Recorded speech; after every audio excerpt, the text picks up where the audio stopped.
किसी भी अष्टमी तिथि को, और कोई माताएं कह देती हैं, कोई बच्चा कह देता है मम्मी मुझे याद नहीं होता, याद करता हूं परीक्षा हॉल में जाकर भूल जाता हूं, मैं कुछ पढ़ता हूं बाद में जाके भूल जाता हूं, स्मरण में नहीं रहता। तो उनसे भी निवेदन है, आप मां नील पाठ नहीं पढ़ सकते, स्तोत्र नहीं कर सकते, संस्कृत में नहीं पढ़ सकते, तो मां नील सरस्वती के नाम से अष्टमी, नवमी और चतुर्दशी के दिन एक शंख पुष्पी पुष्प को, नीला कलर का जो फूल होता है बेल में लगा होता है, जो शिव जी को अति प्रिय होता है, उस पुष्प को आप जलाधारी पर रख दीजिए। जलाधारी जानते हो ना सब लोग, शिवलिंग पर नहीं, जलाधारी पर रख दीजिए और जल चढ़ाना 7 बार प्रारंभ करिए।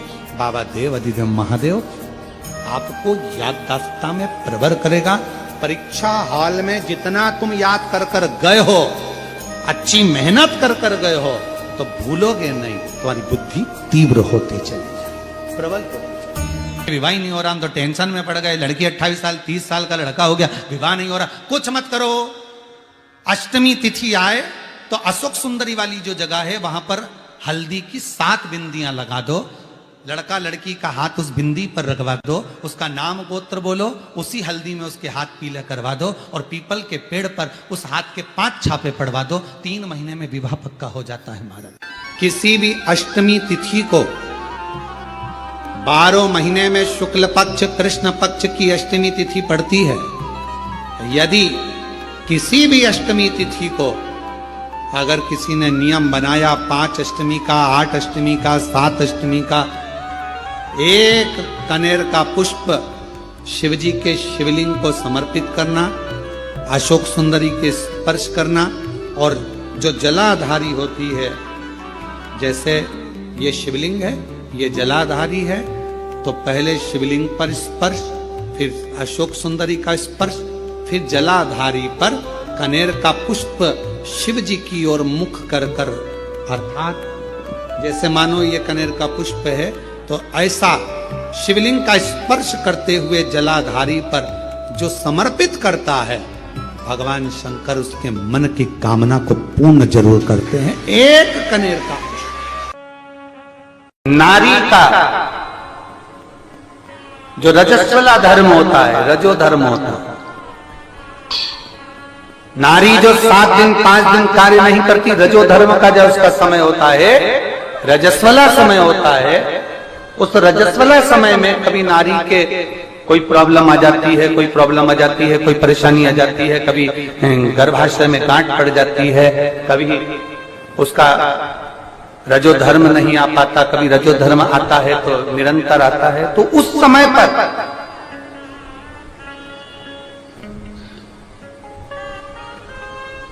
एक गूलर का फूल, एक घंटी वाला जो देवी जी को फूल चढ़ता है, जायसोन का बोलते हो, गूलर का बोलते हो, जिसका भी आप फूल बोलते हो, पुष्प लाल कलर का होता है, उसमें एक घंटी जैसा होता है, उसमें छोटे छोटे दाने से निकले हुए, केवल एक पुष्प मां भवानी को, जिस स्थान पर भगवान शंकर का शिवलिंग रखा हुआ है, ये जलाधारी जो है माता पार्वती जी का हस्त कमल है, किसी भी स्थान पर बैठकर एक पुष्प समर्पित कर कर मृत्यु मंजरी चक्र का स्मरण कर कर अगर नारी उस पुष्प को मंदिर के द्वार के बाहर बैठकर भी खा ले या घर पर भी खा ले, तो उसके रजो धर्म से जुड़ी हुई जो भी तकलीफें होती है या गर्भाशय में गांठ भी होती है, तो धीरे धीरे गलना प्रारंभ हो जाता है। उस मृत्यु मंजरी चक्र का स्मरण बड़ा ये थोड़ा सा लोगों को लगेगा, बताओ महाराज जी कहां का विषय लेकर बैठ गए, पर संपूर्ण भारत की मेरी जीजियों के लिए ये प्रयोग बहुत जरूरी, संपूर्ण भारत की मेरी जीजी मृत्यु मंजरी चक्र का स्मरण भी हमारे को सुख का अनुभव करा रहा है। एक नारी के जीवन को सुखता प्रदान करता, आनंदता प्रदान करता। जैसे संतान नहीं होने पर आप सफेद आंकड़े की जड़ बांधते हो, कौन सा नाम लेते हो? तुम रुकेश्वर महादेव का। तुम रुका जी का नाम लेते हो, 21 बार घुमाते हो, कमर पर बांध लेते हो, संतान का सुख प्राप्त हो जाता है। ऐसे मृत्यु मंजरी चक्र का स्मरण, जब जब नारी को कोई तकलीफ आ रही है, डॉक्टर ने बोल दिया गर्भाशय में गठान पड़ गई, गर्भाशय में गांठ पड़ गई है, रसोली पड़ गई है, उस समय पर आपको स्मरण होना चाहिए, उस समय पर आपका स्मरण होना चाहिए। थोड़े दिन प्रयोग करिए और प्रयोग करने के बाद पत्र में लिखकर भी भेजना कि फल उसका फर्क पड़ा कि नहीं। किसी भी अष्टमी पर 1 बेलपत्र 3 शमी पत्र आप कभी दिल से, कभी मौका मिले हृदय से अशोक सुंदरी वाली जगह का स्पर्श कर कर भगवान शंकर के शिवलिंग पर एक बार समर्पित कर कर देखना, और दूसरे वर्ष इंतजार करना कि तुम अष्टमी के दिन बाबा को शमी पत्र और बेलपत्र दिया था, क्या बाबा ने तेरे घर में धन और वैभव दिया कि नहीं दिया। जो स्थिति में गाड़ी चल रही थी वो स्थिति की गाड़ी तेरी पार हुई कि ना। एक ऐसा नीला कलर का पुष्प होता है, देखो छोटा है थोड़ा हमारे हाथ में, ये फूल का बेटा है, ठीक है, पूरा फूल नहीं है, ठीक है, फूल का बेटा है ये छोटा सा। अच्छा दिख रहा है, काय आस्था वालों दिखाओ तो सही, दिखाओ जरा बाजू में, और थोड़ा सा पास कर दो तो सबको नजर आ जाएगा, ठीक गया। शंख पुष्पी, अपारिजात भी बोला जाता है इसको। हर हर विराजो विराजो। तो एक पुष्प अपन कहते हैं, हमारे भगवान देवादिदेव महादेव को, भगवान शंकर को बड़ा प्रिय है ये पुष्प।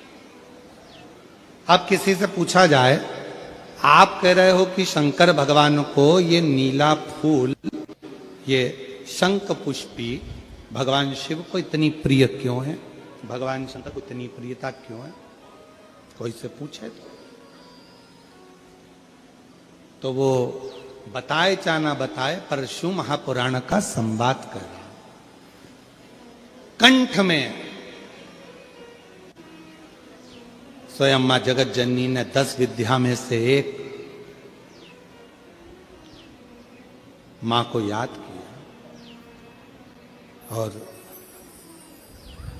मां तारा का एक स्वरूप मां सरस्वती के रूप में विराजमान हो गया। कंठ में रहने से विष की तपन के कारण, कंठ में रहने से विष की तपन के कारण उनका स्वरूप नीला पड़ गया,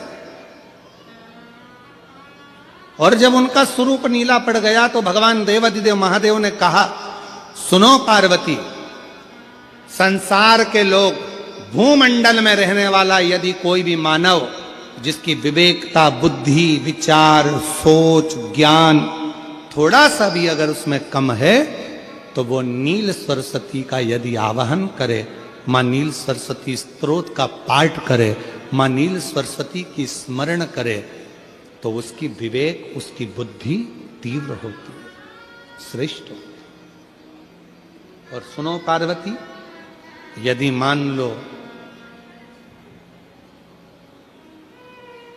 कोई मान नील सरस्वती का स्तोत्र का पाठ नहीं कर पाए, आराधना नहीं कर पाए, साधना नहीं कर पाए, स्मरण ना कर पाए, अगर कोई बच्चा एक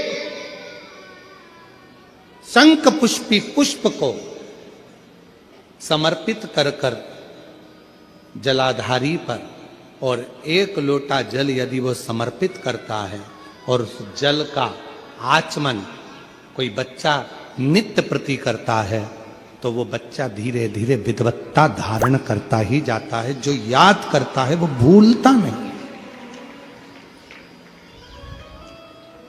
ये मां नील सरस्वती की कथा है। 2 सरस्वती का दर्शन आपको और हमको होता है, 2 सरस्वती का स्मरण आप और हम करते हैं। एक सरस्वती जो स्वयं श्वेत वस्त्र धारण करी है, हंस पर बैठी हैं, और बड़े आनंद के साथ में मां सरस्वती का सुंदर स्वरूप है। पर एक सरस्वती ऐसी हैं जो नीला उनका स्वरूप है, और नील सरस्वती के रूप में उनकी पूजन होती है। मां नील सरस्वती महाराज,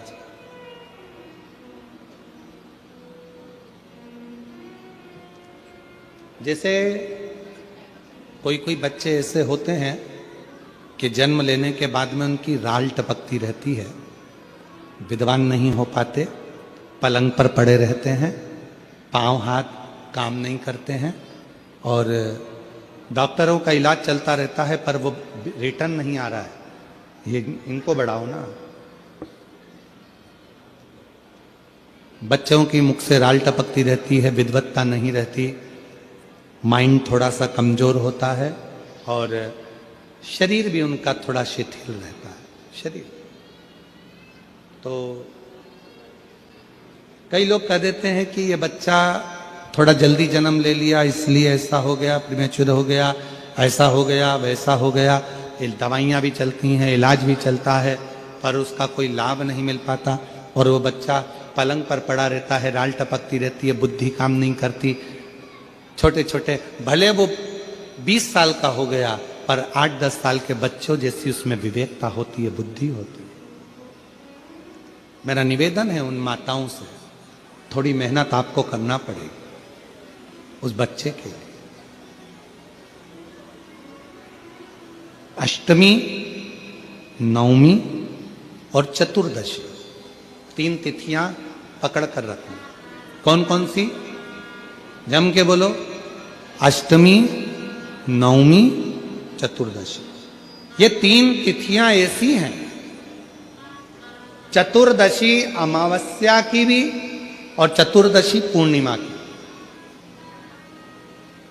अष्टमी नवमी अमावस्या की भी और अष्टमी नवमी पूर्णिमा की। ये वो तिथियां हैं जिन तिथियों में मां नील सरस्वती का स्तोत्र का पाठ कर कर एक शंख पुष्पी पुष्प, एक अपरिजात का पुष्प जलाधारी पर रखकर 7 बार अगर जल का पात्र से जल चढ़ाया जाए और उसी जल को कटोरी में झेल लिया जाए, उस जल को 3 दिन तक लगातार यदि सुबह दोपहर शाम रोज उस बच्चे को देना चालू करिए, उसके हाथ पैर भी काम करना प्रारंभ करेंगे, उसकी बुद्धि भी काम करना प्रारंभ करेगी। जो वो पलंग पर पड़े पड़े राल टपकाता रहता है, उसको लोग कहते हैं कि 18 साल का हो गया और दिमाग केवल 10 साल का है, 5 साल का है, उसमें धीरे धीरे बुद्धि प्रबल होना प्रारंभ हो जाएगी और वो भी एक दिन कार्य करना प्रारंभ कर देगा।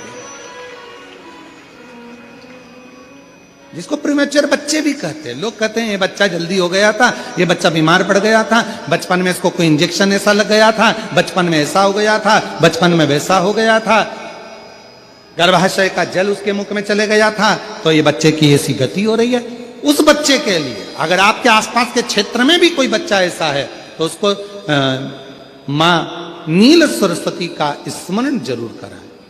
और अगर आप लोगों के पास में मां नील सरस्वती का स्तोत्र का पाठ ना मिले तो प्रयास करिएगा, मोबाइल पर सर्च कर कर मां नील सरस्वती का स्तोत्र भी निकाल सकते हो। बाजार में से गीता प्रेस गोरखपुर की किताब में भी ला सकते हो, पढ़ भी सकते हो, घर में उसका स्तोत्र का पाठ भी कर सकते हो। मां नील सरस्वती स्तोत्र का स्मरण और बड़े भाव के साथ करें स्मरण। और कोई माताएं कह देती हैं, कोई बच्चा कह देता है मम्मी मुझे याद नहीं होता, याद करता हूं परीक्षा हॉल में जाकर भूल जाता हूं, मैं कुछ पढ़ता हूं बाद में जाके भूल जाता हूं, स्मरण में नहीं रहता। तो उनसे भी निवेदन है, आप मां नील पाठ नहीं पढ़ सकते, स्तोत्र नहीं कर सकते, संस्कृत में नहीं पढ़ सकते, तो मां नील सरस्वती के नाम से अष्टमी, नवमी और चतुर्दशी के दिन एक शंख पुष्पी पुष्प को, नीला कलर का जो फूल होता है बेल में लगा होता है, जो शिव जी को अति प्रिय होता है, उस पुष्प को आप जलाधारी पर रख दीजिए। जलाधारी जानते हो ना सब लोग, शिवलिंग पर नहीं, जलाधारी पर रख दीजिए और जल चढ़ाना 7 बार प्रारंभ करिए।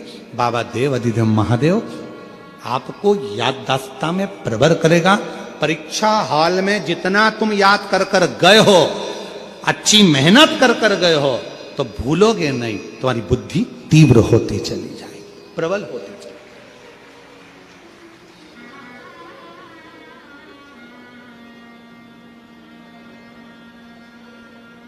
आजकल आयुर्वेद में आप लोग अगर आयुर्वेदिक दवाइयाँ लेते होंगे, आयुर्वेद वालों के पास यदि जाते होंगे, तो वो भी अगर बच्चा पढ़ने में कमजोर है, बुद्धि से कमजोर है, तो उसको शंख पुष्पी की चाय पीने का भी कहते हैं।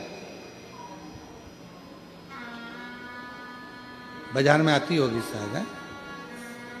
भैया कह रहे हैं कि बाजार में वो चाय भी मिलती है, नीली चाय। महाराज याददाश्त के लिए, उसको प्रबर करने के लिए शिव कथा कर रही है। कौन सी सरस्वती? जम के बोलो, जम के जरा, पूरा तो नाम बोलो। मां नील सरस्वती। तुमने डायरेक्ट कह दिया नील सरस्वती। मां कौन लगाएगा? मां है ना अपनी, तो उसका संबोधन पूरा होना चाहिए। कौन सी सरस्वती? मां नील सरस्वती का स्मरण सुख देता, आनंद देता, स्मरण सुख देता। और हम तो यहां तक कहेंगे अपने अपने घर में अगर हो सके तो ये शंख पुष्पी का एक पौधा लगा लो। ऐसा होता है वो पौधा बढ़ते जाता है, ऐसा नहीं कि सूखता है, और बढ़ता है। बच्चे लोग सुबह से उठेंगे और बच्चे लोग उठकर उस पौधे में से फूल तोड़ेंगे और शंकर भगवान को समर्पित करेंगे, तो वो पुष्प भी बच्चों के जीवन में विद्वत्ता प्रदान करेगा। वो शंख पुष्पी का पुष्प। हर हर एक आनंद। एक पत्र है, अच्छा है, देखो।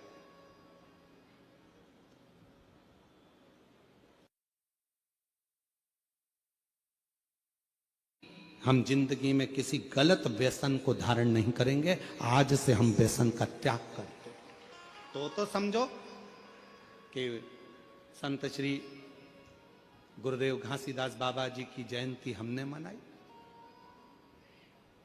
गलत विचारों को छोड़िए, गलत सोच को छोड़िए। मां जगत जननी पार्वती जी कंठ में बैठ गई, विष को नीचे नहीं उतरने दिया। विष नीचे ना आए।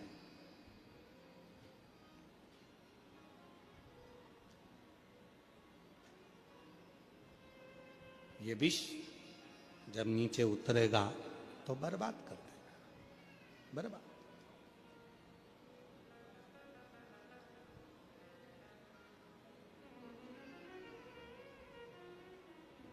अपने भीतर शिव तत्व को उतारने का प्रयास करो, अपने भीतर।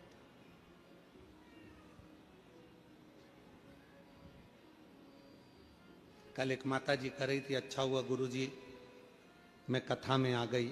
हमने पूछा क्यों माँ, क्या हो गया? कहा अच्छा हुआ गुरुजी, अब तुम्हारी कथा अगली तो 6 महीने बाद आएगी। जून का महीना में, जुलाई का महीना में, सावन महीना में, कम से कम उस बीच में छत्तीसगढ़ की इस पवित्र कथा में, नकपुरा में 5 दिन की कथा सुनकर मेरे जीवन को तो सार्थक कर दिया। शिव तत्व को धारण करें, भगवान शंकर की अविरल भक्ति को धारण करें। और जो जैसी भावना लाया वो वैसा ही फल पाया। नहीं खाली उसे लौटाया वो मन ही मन हर्षाया।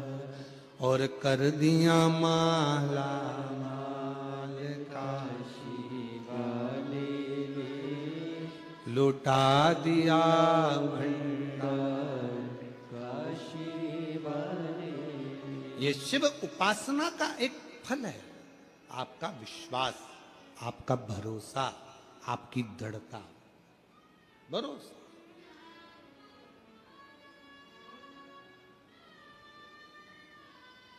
ये उस पर भरोसा, उसकी दृढ़ता, उसका विश्वास आपके भीतर हो। महाराज जब आप प्रसन्न रहें तो पहले जल चढ़ाएं, बेलपत्र चढ़ाएं। पर यदि घर में तकलीफ है, दुख आ गया, कोई बहुत बड़ी घटना हो गई, घात लग गई, तब उस समय पर जल पहले नहीं, पहले बेलपत्र चढ़ाओ शिव जी पर, फिर जल चढ़ाओ। जब आप बेलपत्र चढ़ाएंगे उसके बाद जल चढ़ाएंगे तो वो बेलपत्र आपके घर में जो तकलीफ है, कोई हॉस्पिटल में पड़ा है, दुखी है, उसको वो झेल लेता है, फिर उसको भटकने नहीं देगा। बाबा उसको ठीक कराकर भेज ही देगा अपने घर की ओर, उसको संभाल लेगा। दो माता ऐसी है, दो जगत जननी ऐसी है कि दुनिया का कोई भी व्यक्ति कितना भी टोना कर दे, चाहे दुनिया का कोई भी व्यक्ति कितनी भी विद्या कर दे, चाहे दुनिया का कोई भी तांत्रिक कोई विद्या करने वाला तुम्हारे ऊपर कितनी भी विद्या कर दे, दो देवी ऐसी है जो उस टोना को, उस विद्या को पलट देती है। और यह हम नहीं कह रहे हैं, देवी भागवत कह रही है। देवी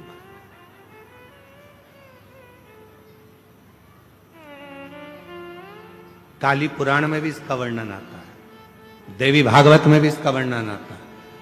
दो देवी ऐसी हैं जो कोई अपने ऊपर अगर विद्या कर रहा है और वो दो देवी का स्मरण कर लिया जाए, उन दो देवी का नाम लेकर मात्र शंकर के शिवलिंग के सामने जो अशोक सुंदरी वाली जगह होती है, वहां पर अगर इन दो देवियों का नाम लेकर अगर जल चढ़ा दिया जाए तो किसी ने अगर विद्या करी भी होती है तो पलट जाती है। कोई कितना भी बड़ा तुम्हारे लिए तंत्र मंत्र कर रहा हो, वो तुरंत पलट जाता है, एक क्षण नहीं लगता और उनका नाम लेने से ही पलट जाता है।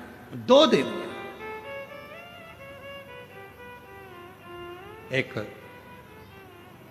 प्रत्यगिरा माता, एक है प्रत्यगिरी माता और दूसरी है दंतेश्वरी माता, जिसका काली पुराण में विशेष वर्णन लिखा।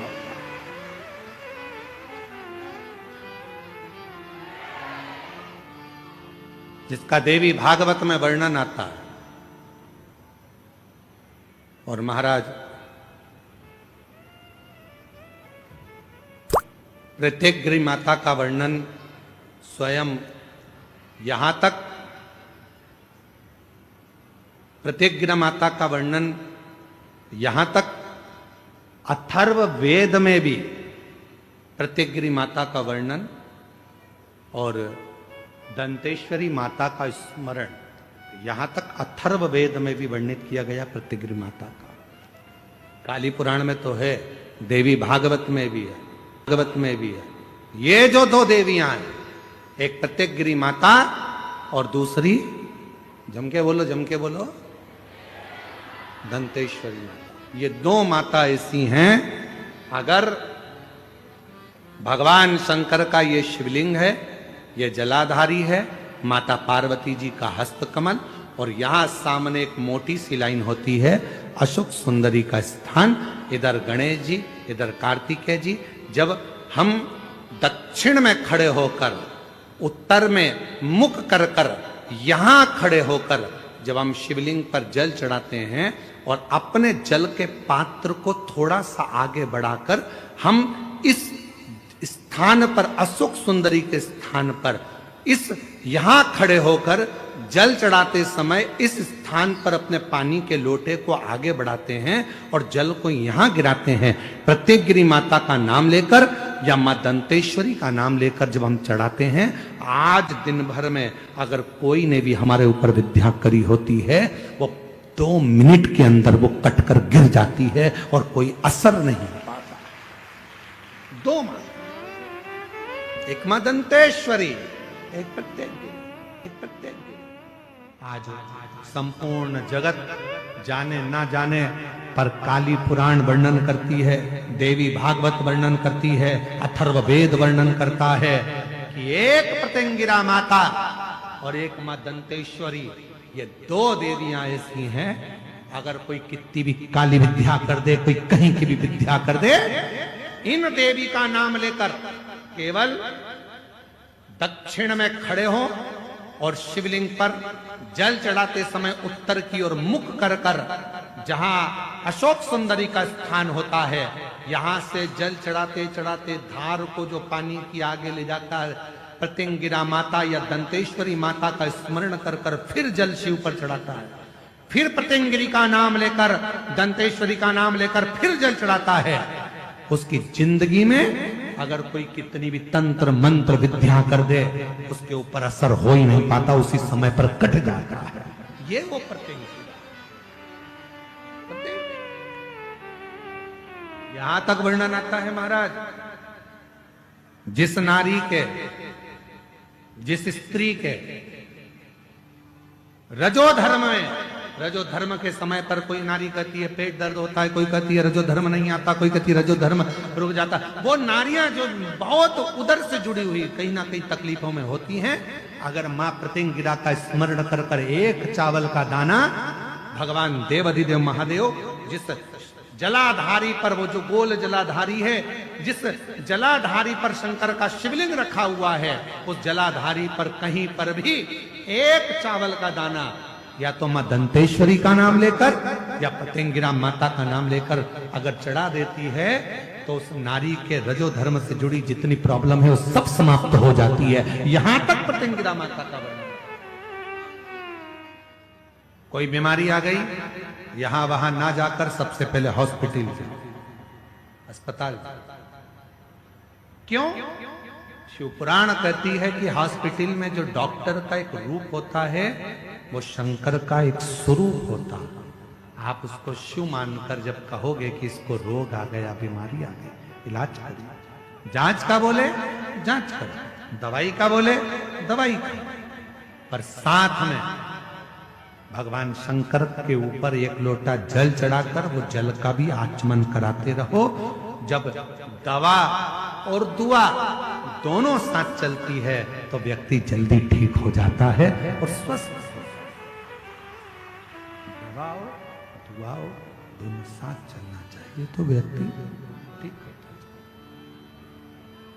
महाराज मान लो कोई एकदम एक्सीडेंट हो गया, डॉक्टर ने जवाब दे दिया कि अब तो मुश्किल है, बहुत मुश्किल, बहुत मुश्किल।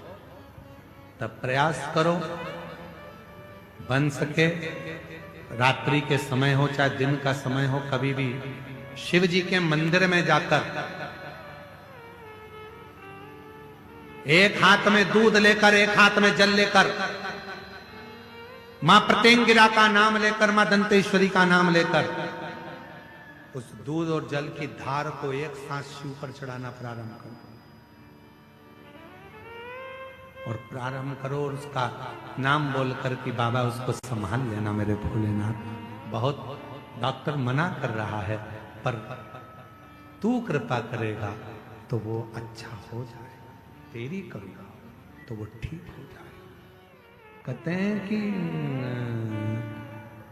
आप जब भगवान शंकर को एक लोटा जल चढ़ाने के लिए जाते हैं, भगवान शिव को जब आप एक लोटा जल चढ़ाने के लिए जाते हो, तो शिव पुराण की कथा कहती है जब लौट कर आते हो जल चढ़ाकर, तो शिव महापुराण की कथा कहती है कि आपका पात्र भले वहां जल चढ़ाकर खाली हो गया हो, पर जब आप लौट कर आते हो तब आपका पात्र खाली नहीं रहता, उसमें शिव की आज्ञा से लक्ष्मी प्रवेश कर कर तुम्हारे घर के अंदर प्रवेश कर जाती है। लक्ष्मी प्रवेश कर,